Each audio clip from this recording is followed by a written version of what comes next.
श्री सद्गुरु चरित्र भक्ती विवरण अध्याय 41 काशी यात्रा त्वष्टपुत्र आख्यान सायनदेव लाभो नाम श्री गणेशाय नमः श्री सरस्वते नमः श्री सद्गुरुभ्यो नमः।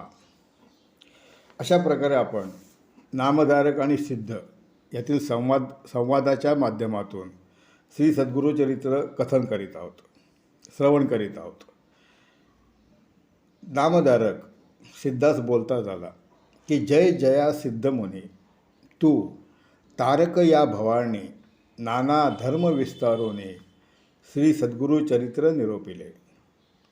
तेने धन्य झालो आपण प्रकाशविले महाज्ञान, सुधारस श्री सद्गुरु स्मरण प्राशन करविले दातारा।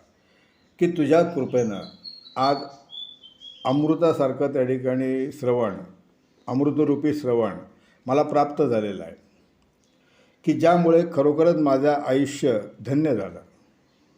तरी माझी एक विनंती आहे की तुम्ही सद्गुरूंबरोबर अनेक काळ होता, तरी कृपा करून आमच्या पूर्वजांमध्ये सद्गुरूची भक्ती कोणी केली आणि ज्या योगे आज मला हे त्या ठिकाणी भाग्य प्राप्त झालं ते तुम्ही कृपा करून सांगावं।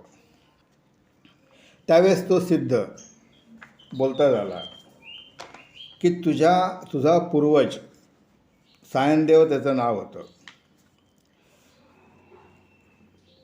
त्याच्या कृपेनं त्याच्या त्या ठिकाणी भक्तीमुळे आज तुमच्या पूर्ण परंपरेमध्ये ही भक्ती त्या ठिकाणी रुजू झाली। की हा सायनदेव की त्यावेळेस गाणगापुरामध्ये सद्गुरूंचा महिमा सर्वदूर पसरलेला होता। हा महिमा सायनदेवापर्यंत पोचला आणि तो भक्तिपूर्व सद्गुरूंचं दर्शन घेण्यासाठी गाणगापूरला आला। गाणगापूर बघितल्यानंतर लांबूनच त्याने त्या ठिकाणी लोटांगण घातलं आणि अशा प्रकारे लोटांगण घालत तो त्या ठिकाणी सद्गुरूंपाशी आला। आता पूर्ण सद्गुरूंना नमस्कार केला, लोटांगण घातलं आणि त्यांची त्या ठिकाणी स्तुती करायला सुरुवात केली की आज माझा जन्म धन्य झाला आहे, की माझे सर्व पितृ त्या ठिकाणी कृतार्थ झालेत, माझ्या कोटी जन्माचं पाप तुमच्या दर्शनाने त्या ठिकाणी नष्ट झालेलं आहे। कारण तुझे चरण वर्णावयासी शक्ती कैची आम्मानसी, परमात्मा तूची होसी भक्त वत्सला स्वामी। की खरोखरच त्या ठिकाणी तुझं वर्णन करावं असे कुठलेही शब्द नाही आहेत। कारण त्रैमूर्तीचा अवतार मज दिससी साक्षात्कार, भासतसे निरंतर त्रैमूर्ती तूची होसी। की तूच ब्रह्मा आहेस, तूच विष्णू आहेस, तूच शंकर आहेस, त्याचप्रमाणे रुद्र, अग्नी, सूर्य असे सर्व त्या ठिकाणी तुझ्यापाशीच आहेत। ह्या सगळ्यांचं त्या ठिकाणी तू त्राता धाता असून की ज्याप्रमाणे त्रिविक्रम भारतीलाही विश्वरूप दाखवलं, एका पतिता करवी वेद म्हणविले, असं त्या ठिकाणी स्तुती करत तो सतत नमस्कार करीत राहिला।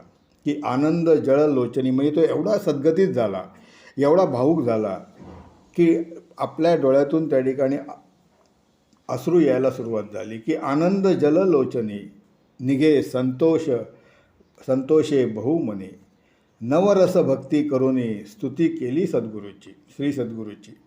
की अशा प्रकारे त्याने अनेक प्रकाराने श्री सद्गुरूची स्तुती केली। त्यावेळेस सद्गुरू अतिशय आनंदित झाले आणि त्याला सांगितलं की जा तू संगमावर स्नान करू नये, की स्नान करूनही संगमासी पूजा करीगा अश्वत्थासी, तरीत यावे मठासी भोजन करी आम्हा पंक्ती। की तू ताबडतोब संगमावर आंघोळीला जा, स्नान कर, पूजा कर अश्वत्थ वृक्षाची आणि माझ्यापाशी ये भोजनासाठी, आपण दोघंही एकत्र जेवायला बसू। अशा प्रकारे त्याला सांगितल्यानंतर तो संगमावर गेला, आल्यानंतर सद्गुरूंची त्या ठिकाणी षोडोपचारे पूजा केली आणि मग त्या ठिकाणी त्यांच्याबरोबर त्या ठिकाणी ते पंक्तीला जेवायला बसला। आता जेवण झाल्यानंतर सद्गुरूंनी त्याला विचारलं की तुझे स्थान कवण देशी, कळत्रपुत्र कोठे असती। त्यावेळेस त्याने तो सांगता झाला की उत्तर कंची म्हणजे ग्रामे, वसवणी असतो आम्ही, तुझे कृपेने समस्त क्षेमी, असो देवा कृपा सिंधू. की तुझ्या कृपेनं सर्व त्या ठिकाणी ठीक, सर्व काही उत्तम आहे, परंतु माझ्या मनामध्ये त्या ठिकाणी सेवा आपली करावी ही इच्छा आहे. ते सद्गुरू बोलले की आमुची सेवा असे कठीण आम्हा वास भोवता ठाई. कारण माझी सेवा करणं कठीण आहे, कारण मी एका जागी नसतो. कधी अरण्यात राहील, कधी नगरात राहील, की एवढे कष्ट तू कसा घेशील. त्यावेळेस तो बोलला की सद्गुरूची सेवा करी जो नर, तोची उतरे पैल पार. त्यासी कैचे दुःख घोर, सदा सुखी तोची होय. त्यावेळेस तो बोलता झाला की जो सद्गुरूची सेवा करेल तोच या इहलोकातून उत्तम गतीनं त्या ठिकाणी जाईल. असं म्हटल्यानंतर ठीक सद्गुरू बोलतात त्याला की ठीक आहे, जसं तुझा त्या ठिकाणी मनामध्ये असेल त्याप्रमाणे तू कर. की जैसे असेल तुझे चित्ती, दृढ असेल मनी भक्ती, तरीच करणे अंगीकार. की खरोखर तुझ्या चित्तात असेल, मनाकडे भक्ती असेल आणि दृढता असेल तर त्या ठिकाणी कर. अशा प्रकारे तो अखंड सेवा करत राहिला. 3 महिने झाले. मग 3 महिन्यानंतर सद्गुरू त्याला घेऊन संगमावर गेले आणि मग तेथे बोलता बोलता बोलता अंधार झाला. त्यावेळी सद्गुरूने विचार केला की आता ह्याचा आपण त्या ठिकाणी परीक्षा घेऊ. म्हणून सद्गुरूंनी अचानक त्या ठिकाणी अखंड वारा त्या ठिकाणी निर्माण केला. झाडं पडायला लागली. पाऊस अतिशय जोरदार सुरू झाला. मुसळधारा सुरू झाल्या. आता जो का होता विप्र सायनदेव, त्याने काय केलं की सद्गुरूंना त्या ठिकाणी त्याच्यापासून वाचवण्यासाठी तो स्वतः त्या ठिकाणी सगळं त्या ठिकाणी आपल्या अंगावर घेत गेला आणि सद्गुरूंना त्या ठिकाणी सुरक्षित ठेवत गेला. असं असताना अचानक त्या ठिकाणी हळूहळू थंडी सुरू झाली. म्हणताना त्या ठिकाणी सद्गुरू त्याला म्हटले की एक काम कर आता, की थंडी वाढलेली आहे, की आता मठाकडे जा आणि अग्नी घेऊन ये शेकायला. आता परिस्थिती अशी असते त्यावेळेस की संगम गावाबाहेर होता आणि मध्ये पूर्णपणे जंगल होतं. आणि हे सांगितल्यानंतर तो ताबडतोब निघाला. पण निघताना सद्गुरू त्याला बोलले की फक्त एकच काम कर, की दोन्ही बाजूला न बघता सरळ जाण सरळ ये. आता अतिशय अंधकार, धो पाऊस पडतोय आणि अशा प्रकारे सद्गुरूचं ध्यान करत तो त्या ठिकाणी निघाला. आता ज्या ज्या वेळेला वीज पडायची त्या वेळेला त्याला तो रस्ता दिसायचा आणि अशा प्रकारे तो चाललेला होता. गाणगापूरला पोचता वेशीपाशी गेला. द्वारपाळांकडनं एका भांड्यामध्ये अग्नी घेतला आणि तो घेत आला.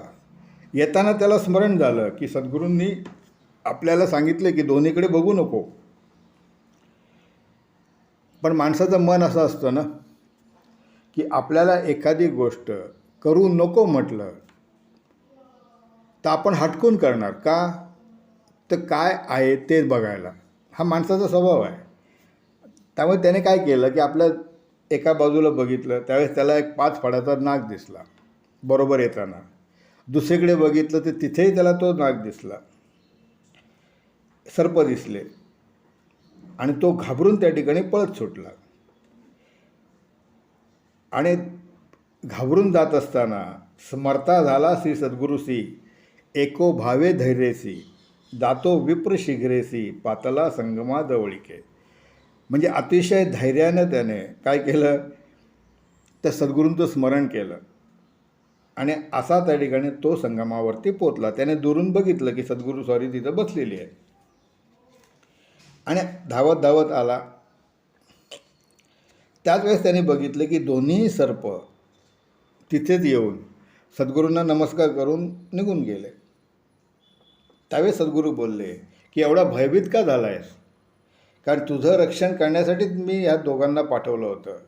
की न धरी भय आता काही, आमची सेवा कठीण पाही, विचारूनी आपल्या देही अंगीकारावी श्री सद्गुरू सेवा. आणि मग सद्गुरू त्याला बोलते झाले की आमची सेवा कठीण आहे. तू आपल्या देहाला विचार, आपल्या मनालाही विचार की खरोखरच त्या ठिकाणी तुला जमेल का. श्री सद्गुरू भक्ती म्हणजे असे कठीण, दृढ भक्तीने सेवा करणे, कलिकाळाते न भेणे तया शिष्ये परियेसा. की ते भक्ती करत असताना, सेवा करीत असताना कोणाची भीती बाळगून चालत नाही.